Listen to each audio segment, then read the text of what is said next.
Time, guys.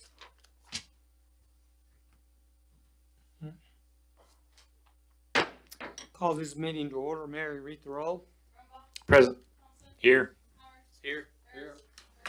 Here. Please join me for the Pledge of Allegiance. I pledge allegiance to the flag of the United States of America and to the republic for which it stands, one nation, under God, indivisible, with liberty and justice for all.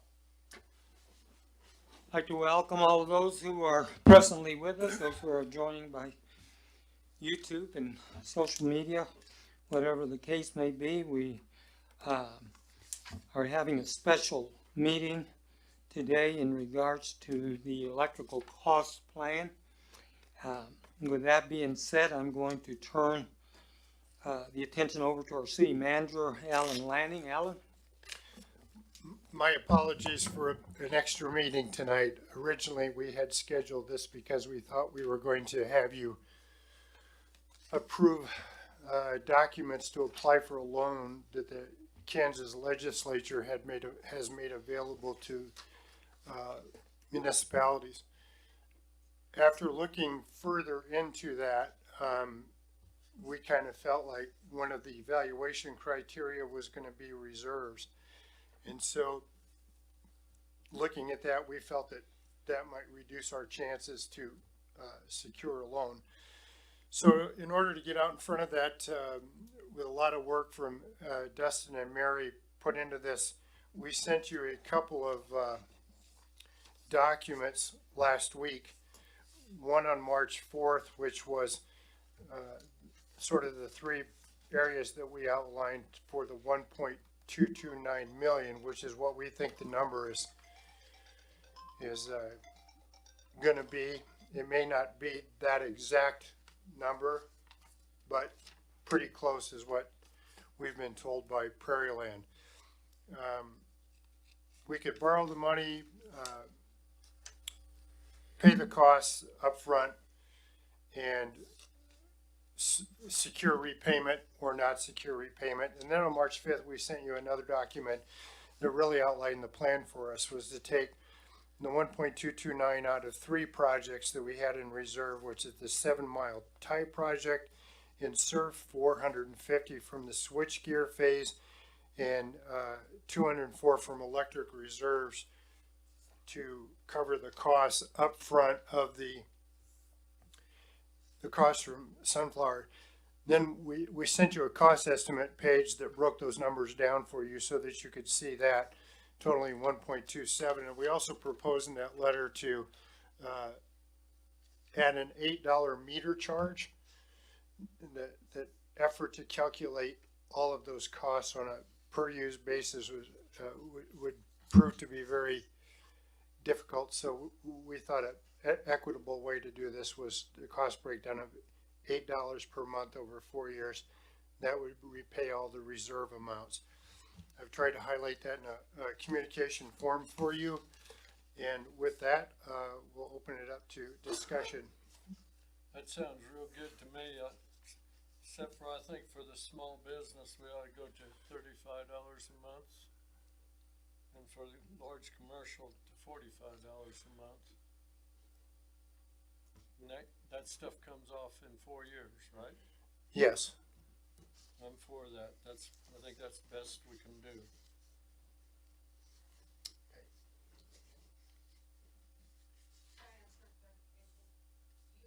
Saying to increase the meter charge to 35 and 45, not increase it by 35. No, 235. Okay, that's what I thought. Yes. Okay.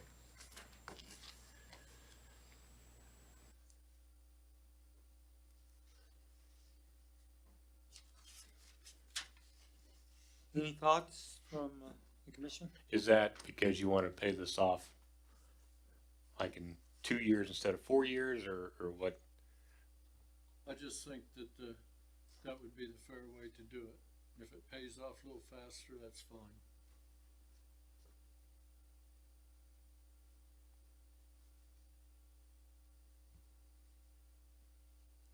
So I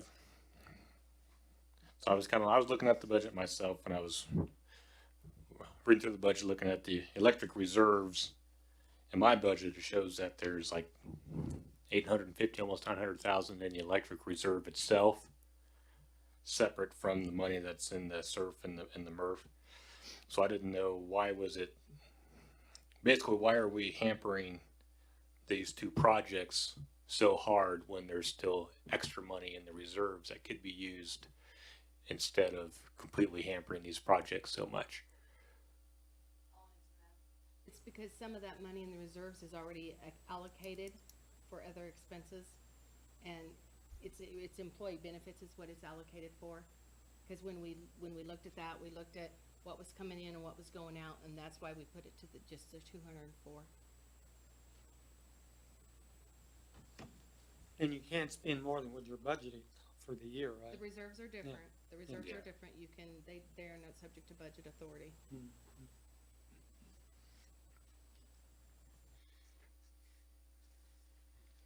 So I guess I want to ask, so on these projects that we'd be putting off, is it okay? Because I know at least one of them has already been put off for quite a bit of time. Are we okay to continue to put these off? Or is it going to be detrimental and maybe we'd be incurring other costs that may come up for failure for not getting these projects done? You have any thoughts on that? I think the one that got put off a couple of years ago with the budget was the South Loop. And if I had to prioritize projects, that would be number one. We just had a whole study done on the 7 Mile Tie, and I think we're good there for a few years. And I think that was one of the ones that we kind of went after. And then the switchgear 3-phase was tied into the power plant substation that was built, and upgrades on remote subs. And I also have replacement of remote subs in the budget, so that was one that we could kind of go after too. So if we still had money to replace substation transformers, that's in another line item. So if I had to pick those, and Mary and I, we sat down with that, I mean, those were the two that I threw out there. So, yeah, the South Loop is a concern, and it has been for several years. I started putting money back, Mary, was that 2012 or 2013? It's been a long time. And it was a 10-year money put back, but we knew that there were going to be concerns before that 10 years, and we've already started on that project with some engineering and some underground and some other stuff. So we couldn't, with the state, that was one of the projects that you couldn't take money out because you've already started that project. So, and I didn't want to take money out. The South Loop is my number one concern, because if we take money out from that again, we actually kind of thwart the growth out in that area, and that area is right now is our growth. So the 7 Mile Tie, I think we're safe there, and then the switchgear 3-phase sub, I think those two are good, and then what Mary had left in the electric reserves, that's where we came up with the money. So that's probably the least hit on the electric department that we could get. So, And when did you start on that project, Dustin? which one? The South Loop that you're talking about? I want to say it was like 2013. I took over in 2011, so I know that was a concern.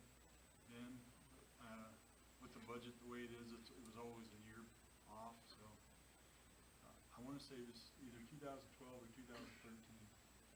But I know that when we looked at that the other day, I figured that cost, like about $1.4 million, and I think we're at like 900. But we didn't budget that for 1 year also, so we're a year behind. So is there a way that we could possibly direct, our finances will be collecting about $250,000 annually, depending on when if this plan is formulated and it becomes active, we start billing in April or in May?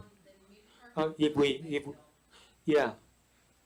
So is there a way we could direct those particular funds to go directly into the south loop so you can continue to bring fruition to that project? To anything that is over that basic meter charge is to put that into reserve.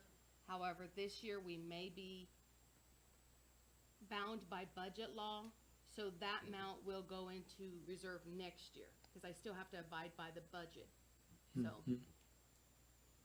But yes, it will go in, that's the objective of the whole plan. And when Mary wants it down, that was the thought, is the money that we're pulling out, when we recollected that money, those two funds would be, or three funds would be, the money would be put back into that to where, like if that 7 Mile tie goes down, I figured that's $1 million project. And, that's our only tie to the outside world when it comes to power. So, those projects are important, but right now, there was other projects that were, placed ahead of them, priority. So, I think if, and I don't like giving money up out of my budget, but it is kind of what it is. And so, but if I can get that money put back in, say, 3 or 4 years, I think we'll be okay. So it wouldn't hinder your projects that much then? Not the South Loop. I think the South Loop one, it's supposed to be up either next year or the year after, isn't it? And we already have some work started on that, some easement work and some engineering and some other stuff, so.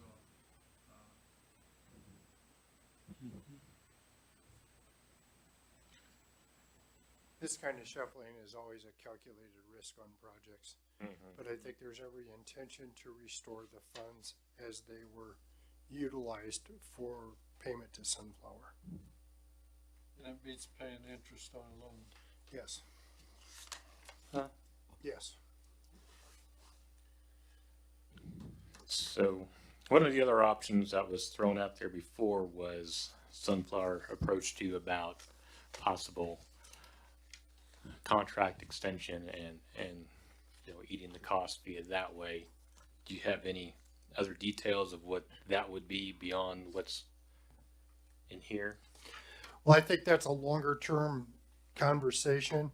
The first part of that is going to be a meeting with their group to sort of hear what it is they're going to propose to us.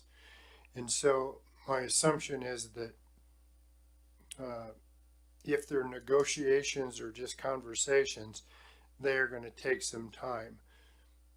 While that may be a viable path for us in the future, I don't necessarily know how it applies to what we're being charged now.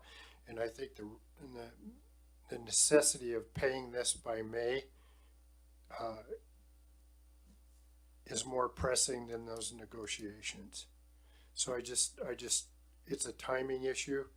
It may not come to fruition, but really a timing issue for us that we're going to have to take care of this in May. And this seemed like it almost took that option off the table, but I think this is really the prudent path for us. I think one of the things that, that we need to do, however, is bring them in. And I, want to listen to what their version of why the extreme cost were handed down to us so that we can have it, documented and have them give us an explanation as well. If they're willing to give $1.229 million up front and extend that contract for 5 years, certainly, logically, from a business standpoint, you're going to recoup those somewhere. You're not just going to give it away. And so that concerns me. So, we want to find out, extremely what, the logistics is there. And really, it wasn't an offer. It was more of a conversation, and noting that they will be here on the 15th to have that conversation with us. Our agenda will be relatively light that evening, so they will have an opportunity to tell us about all of those costs and answer your questions. But for tonight's purposes, what we really want to do is to gauge the commission's interest in moving forward with this plan. And we have an amendment on the table here, so we just wanted to know before we went any farther if this is the direction you'd like to move in, and then we'll have to do a lot of other things. And of course, formal approval will be on the 15th agenda. I think looks like it's a good way to go to me. It looks excellent. You've done a good job. So I have Go ahead. So this is just for the amount that's above and beyond what the normal bill is, right? So I don't know how the billing would come from them, but how would we differentiate what the above and beyond cost is and what the normal cost is to figure out what everybody's regular bill is? I mean, I don't how does that get figured out, I guess? That's what's it charge on the meter. That's why it's a meter charge. Yeah, but I mean, I'm saying, so come April, we're gonna have a bill. Everybody's gonna have their bill, but it's gonna be for whatever their average amount is and not the 7 times amount. Are they not gonna get a bill for that month? I'm just trying to figure out. So Will there be an additional cost on the OCA? I'm just trying to figure out the bill that this would have Their fell monthly- into. Their monthly bill will be what they used in that month. They're not Right, getting you're right. anything assessed to it. Normal It's rate. just a Just whatever the normal normal rate. This Okay. proposal does not take effect. If it's approved the 15th, it won't take effect until their May billing. But it'd only be $8 a month. More than what they actually. Yeah. On I'm their just- meter. I get just- what you're saying, based upon their electric charge, what portion of the 1.229 million over the course of 4 years could be attributed to any account? Well, I think he's just saying what's gonna be the usage charge that we decided for that month. Yeah, I just want to know It's So the it'd be the same. same. what that bill It's the for that same. month is going to It's the be. It's the same. Okay.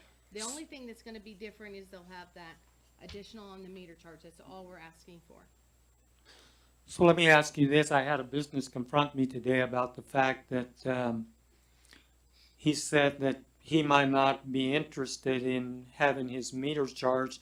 Is there a way that you can figure out what that particular amount would be? He said he'd just like to pay it up front, and whatever his bill is, 7 times or whatever it comes up to. Is there a way to figure that out and give that option to business people to do that? I think if the difference is $12 from 23 to 35, we could take 12 times 12 is 144 times 4. However, I'm gonna tell you that that's gonna be a nightmare if you have a lot of customers that wanna Yes. do it, because Yeah. this is gonna be built into your rate structure. Yeah, And so they're gonna have the same rate structure everybody else does. sure. So it's Yeah, gonna be basically. very difficult. It's gonna be a nightmare in bookkeeping is what It's it's just gonna be. basically assessment. Here's our gross total and everyone gets to divide Yeah. it evenly and it's just you're getting assessed for 4 Mhm. years. So like on the bill, will have an MA, a meter charge or something else on there that states that this is $8 for this? Or are you just gonna go ahead and tie that into the We were electrical just side? gonna tie it into their basic Yeah. charge. I have a question on what are your all thoughts on Gary's? Is that more proportional as far as charging the commercials a little bit more as far as instead of charging everyone the same where their usage might be higher than the residential? Is that more proportional to what, is if we get charged 250,000 a month is more of our normal range, how much of that's commercial versus residential, and is it with his idea, is that more in line than the flat $8 for everybody, including commercials? One thing I was thinking, like on the large users, there was at $15. Well, Right. that's, why is the small user businesses more than that? Yeah. I just thought that would be more fair, like they're going up $30 and the other small users going up $10. It just sounded like it'd be more fair to Yeah. me. No. I know it, Small is larger than the large, I have to get my mind right, Yeah. is because the large is charged demand and the small is not. That's why it was that way. Yeah, that's why it's that way. in my business and my house, my utility bills are basically the same for both. The like the schools system or, you know, bigger hospital, your place of work, whatever, is that seem more in line, I guess, with instead of, or what's your thoughts on that, I guess? Well, I think naturally one would think that a residential account uses less electricity than a small business or a bigger commercial account.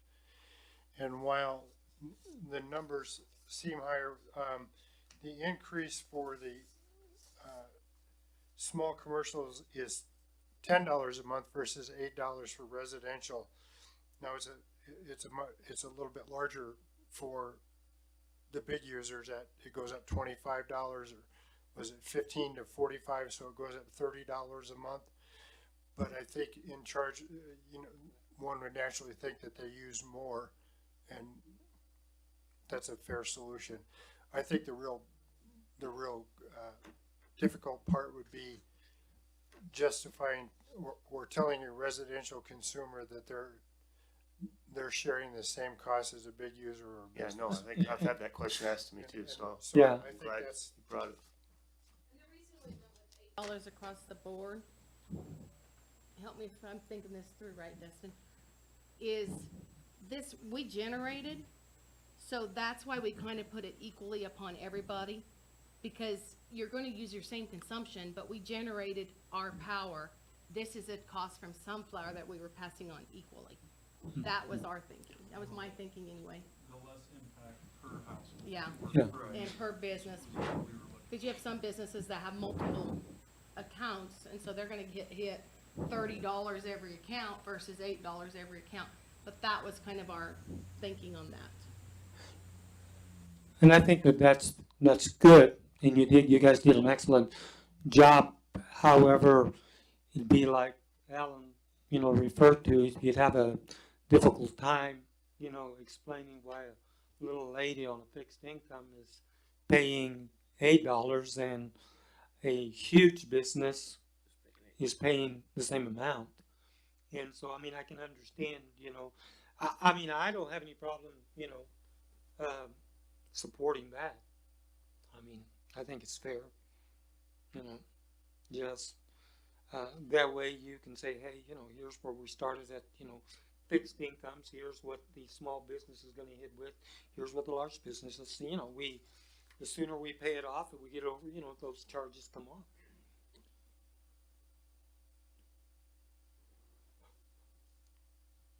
I'm just trying to think, in the ordinances on the residential and the large commercial, those are all tied in under the same portion of the ordinance, right?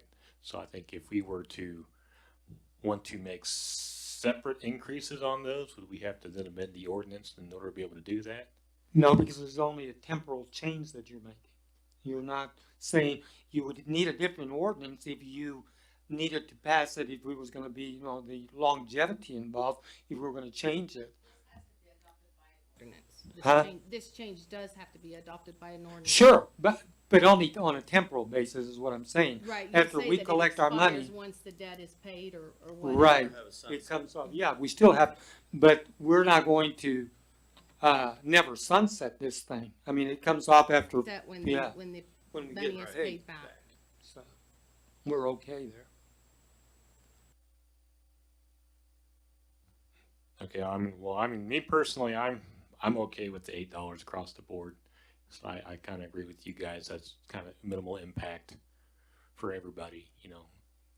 Nobody's happy about any kind of a increase, but in big picture for what we're dealing with here, I think that's pretty fair, and everybody should be pretty thankful that that's the worst that we would get out of this.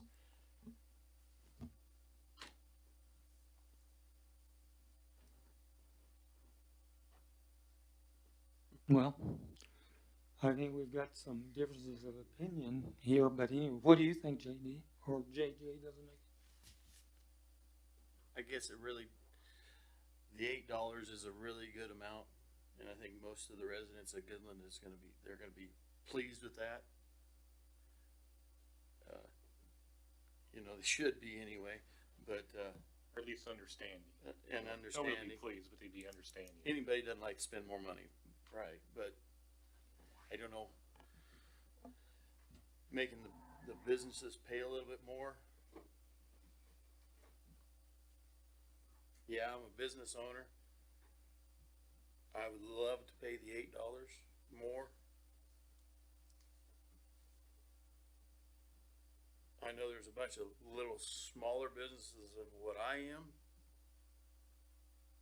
But I guess they would have to pass that other money on or just stay with the $8 like you said across the board.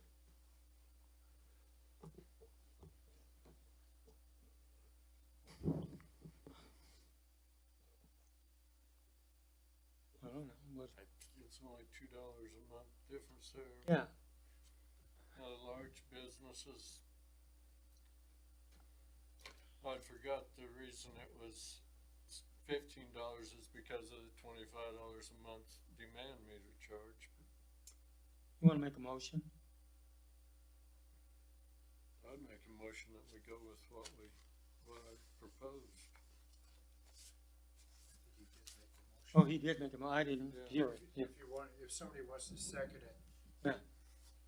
And again, the opportunity to vote on this formally is gonna come on the 15th. What we're seeking is direction about how we proceed instead of writing up 3 options for you. Mhm. If we do a motion, then you'll know what we. So I have a motion on the floor. Do I have a second? What specifically were those amounts again? I don't- Okay, for $8 for residential, 35 for small business, and 45 for large business.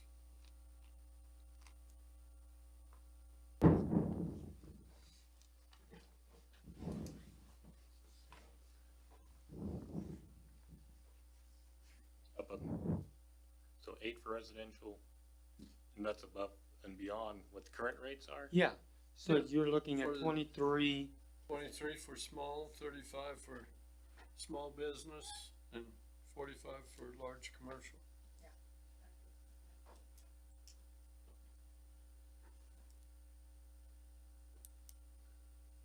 I have a motion on the floor. I'm probably good with that for a second. Have a second. Any other questions or concerns? Mary, read the roll.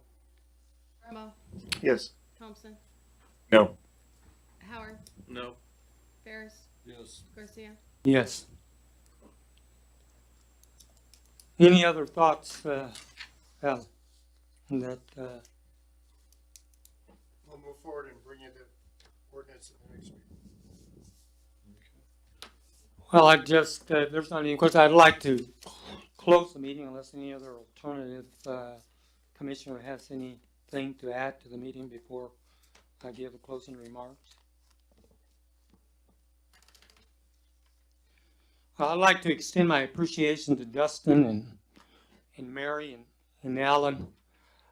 One of the things that I would like our customers to understand is that the commission always is afforded, opportunities and different alternatives on how to make decisions when it comes to matters like this. But one of the things that has come to me is the fact that we have staff who has done a tremendous job of facilitating different means in which to give you, the customers, as small as impact as we possibly can. And I have talked to many in the course since this topic came up, and you were scared to death that your bills were going to be atrocious, as it has been in some communities on the eastern side of the state. However, the municipality, being in the financial shape that it is able to react from a positive standpoint and still recoup our cost in a 4-year term or shorter, and make it easy on the people that we serve. And I think that not only is the staff to be applauded, but also the commission for willing to step out and make this kind of a decision that will make us suffer just a little bit less than we could have in the event that we hadn't been in a financial shape to absorb these costs. So once again, I appreciate, the staff and the commission. And with that being said, if there's no other form of business, I'd entertain a motion to adjourn. Oh, one question. Have you decided anything on a workshop yet? You had mentioned something? I am not. Okay, all right. All right, so, all right, with that being said, I entertain a motion to So adjourn. moved. So moved. Okay, I have a motion on the floor. Do I have a second? Second. Second, all those in favor say? Aye. Aye.